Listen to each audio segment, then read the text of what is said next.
Hello friends, तो आज के আমি তোমাদের সাথে শেয়ার করতে চলেছি চিকেন কারির রেসিপি।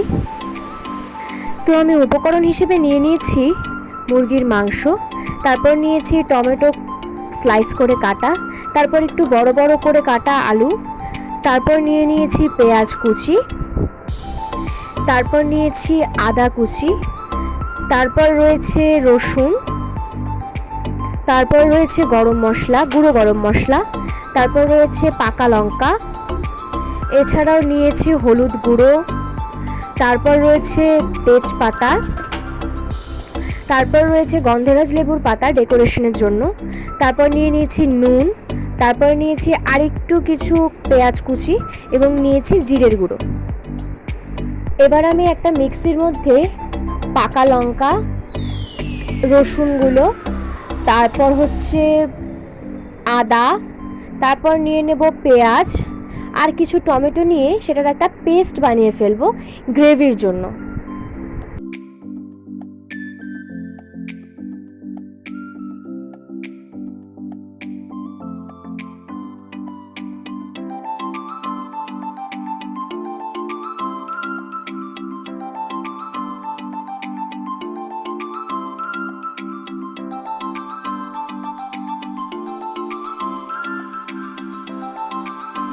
আমার মাংসের জন্য পেস্টটা রেডি হয়ে গেছে আর আমি পেস্টটাকে একটা বাটির মধ্যে তুলে নিয়েছি।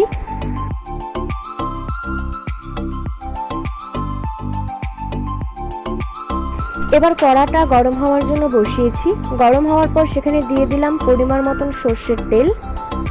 সর্ষের তেলটাকে খুব ভালো মতন গরম করে নিতে হবে।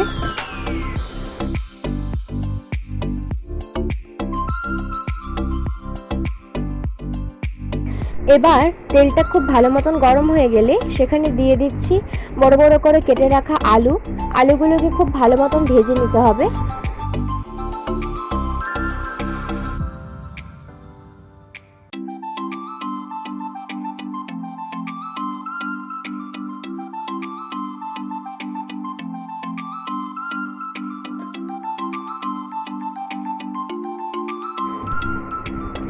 এবার আলুটার মধ্যে লবণ আর হলুদ দিয়ে নিলাম যাতে আলুর ভেতরে একটু লবণটা ঢোকে সেজন্য।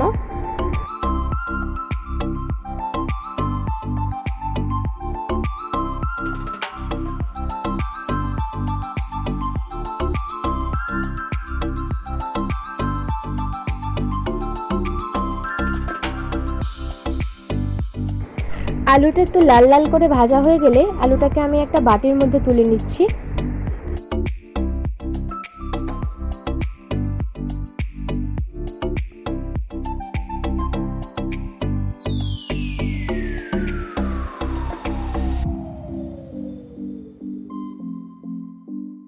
এবার আবার পরিমাণ মতন সর্ষের তেল দিয়ে সেখানে আমি তেজপাতা ফোড়ন দিচ্ছি।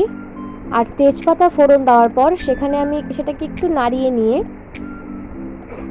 সেখানে আমি দিয়ে দিচ্ছি কুচনো পেঁয়াজ আর কুচনো টমেটো। সেটাকে দিয়ে একটু ভালো মতন ভেজে নিতে হবে।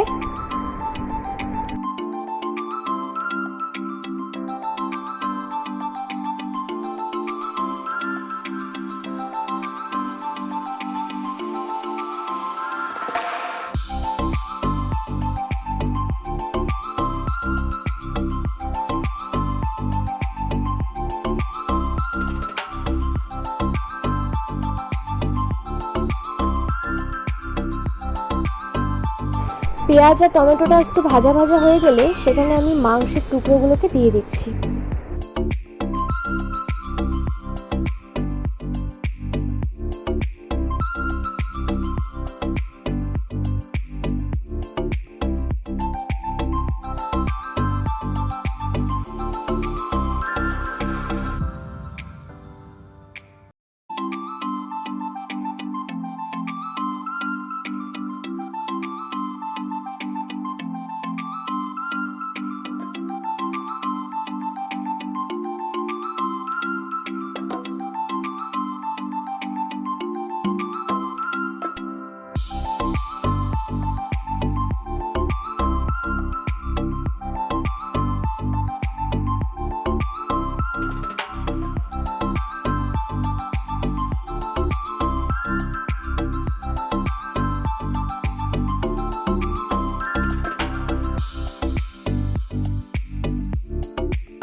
মাংসটা একটু ভাজা ভাজা হয়ে গেলে সেখানে আমি দিয়ে দিচ্ছি স্বাদ মতন নুন, হলুদ এবং জিরের গুঁড়ো।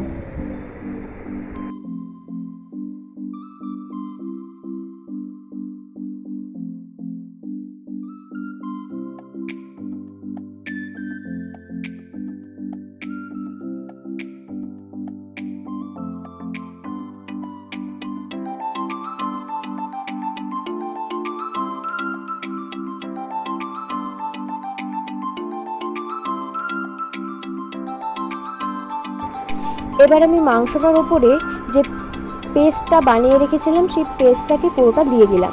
এবার দিয়ে খুব ভালো মতন মাংসের সাথে গ্রেভিটাকে কষিয়ে নিতে হবে।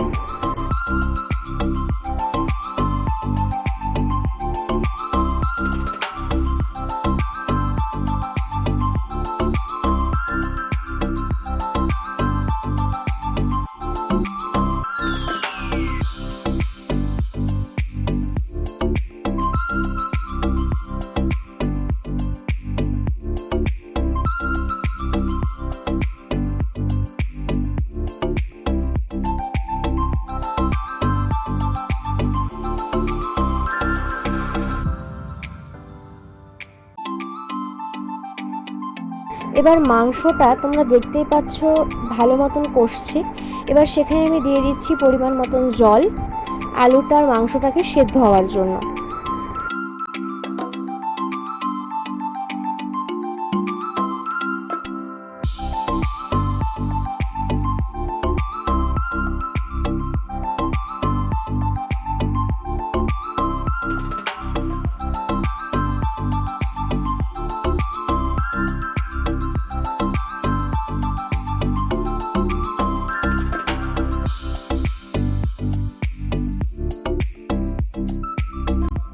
মাংসটা তৈরি হয়ে এলে সবার শেষে ওপরে ছড়িয়ে দিচ্ছি গুঁড়ো গরম মশলা, তাতে স্বাদটা আরও বেড়ে যায়।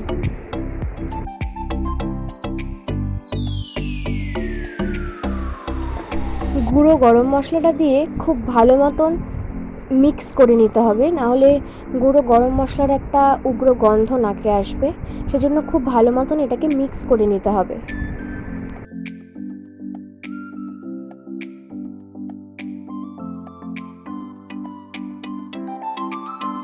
এবার আমি ডেকোরেশনের জন্য কিছু স্লাইস টমেটো কেটে রেখেছিলাম, সেই স্লাইস টমেটোগুলোকে আমি চিকেন কারির ওপর দিয়ে ডেকোরেট করছি। প্রথমে ভেবেছিলাম গন্ধরাজ লেবুর পাতা দিয়ে ডেকোরেশনটা করব, কিন্তু পরে ওটা দেওয়ার পর খুব একটা দেখতে সুন্দর লাগলো না, সেজন্য টমেটো স্লাইসগুলো দিয়ে করা হলো। রেসিপিটা ভালো লাগলে অতি অবশ্যই লাইক, শেয়ার এবং কমেন্ট করে দেবেন।